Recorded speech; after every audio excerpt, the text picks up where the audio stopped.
আব্দুল লতিফ, গতকালকে শুক্রবার সেলস খোলা ছিল, আপনি কি ডিউটি করেছিলেন? জি না স্যার, আমি কালকে ডিউটি করি নাই স্যার। ভাই কেন ডিউটি করলেন না আপনি? আমি কি আমার সিদ্ধান্ত চাপায় দিছি, নাকি কোম্পানি সিদ্ধান্ত দিয়েছে গতকাল শুক্রবার সেলস খোলা? বলেন। জি স্যার, কোম্পানি সেলস খোলা রেখেছে স্যার। কোম্পানি শুক্রবারে সেলস খোলা রেখেছে, আমার কাজ করা উচিত ছিল।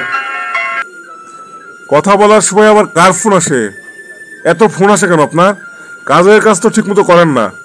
শুক্রবারে সেলস খোলা রাখতে বলছি, আপনি সেলস খোলা রাখেননি। আপনার মতো ছেলে আসলে কি হবে ভাই আপনাকে দিয়ে? আপনি টার্গেটে কত পার্সেন্ট করছেন বলেন তো?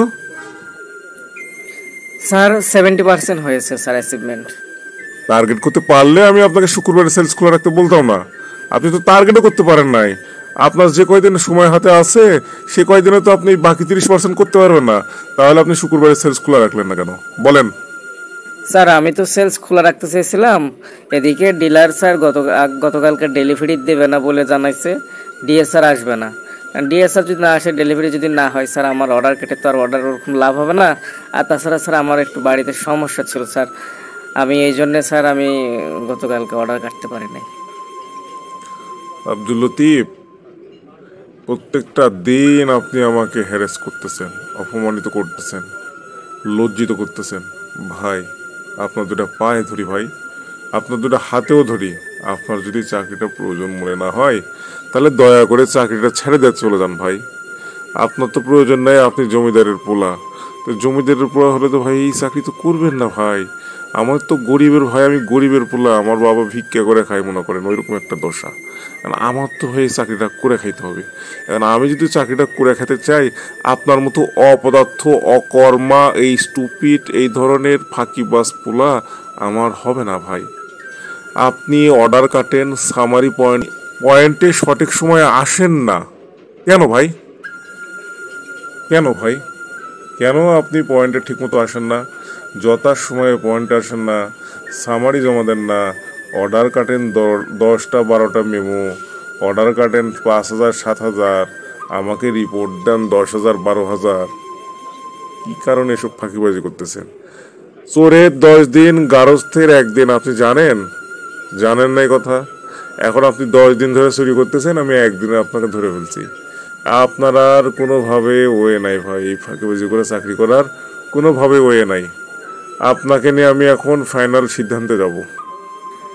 স্যার প্লিজ স্যার, আপনি এমন অন্যায় আমার প্রতি করবেন না স্যার, আমাকে একটাবার সুযোগ দেন।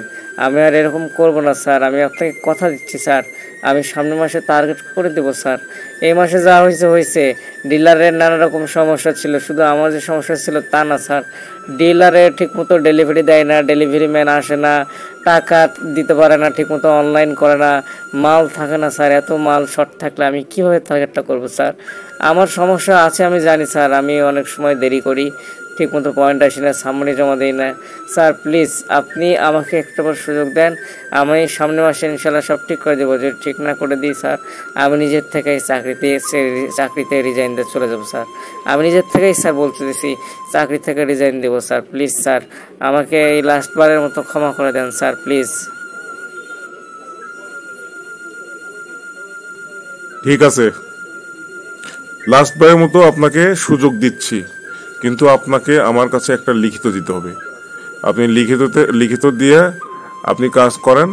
যদি আপনার 1 সপ্তাহ আমি আপনাকে দেখব, এই 1 সপ্তাহের মধ্যে ভালো কিছু যদি দেখাতে পারেন তাহলে আপনি থাকবেন। অন্যথায় ভাই, আপনি এই 1 সপ্তাহ পরে ভালো রেজাল্ট না দেখাতে পারলে আপনি নিজে সুন্দরভাবে চলে যাবেন। এরপর আর আমাকে কোনো রিকোয়েস্ট করতে পারবেন না। ঠিক আছে ভাই, নেন। এখন এই যে খাবার আসছে, খাবার খেয়ে নেন। খাবার খেয়ে দিয়ে সুন্দরভাবে মার্কেটে চলে যান, মার্কেটে যায় কাজ শুরু করেন।